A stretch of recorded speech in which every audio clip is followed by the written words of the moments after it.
शंखा पोला चूड़िया लहठिया मिलेला का दो चलते रहतिया।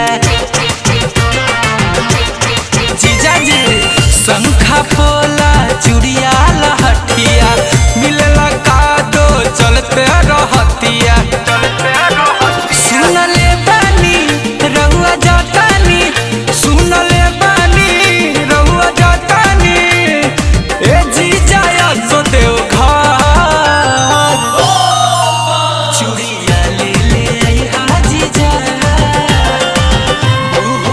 हरिया चूड़िया ले ले आइहा जीजा।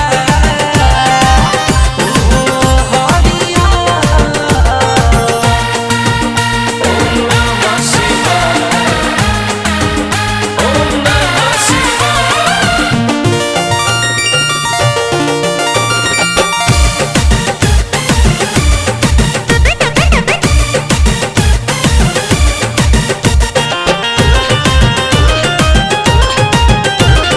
साली के यतने फरमाइश पुराई हा, बिंदिया पाजेब लाली बाली ले आई हा।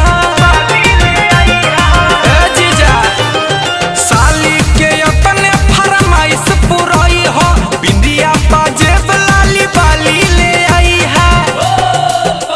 कौन चली ना अब बहाना है, कौन चली ना अब बहाना है, कहतानी ये जी चूड़िया।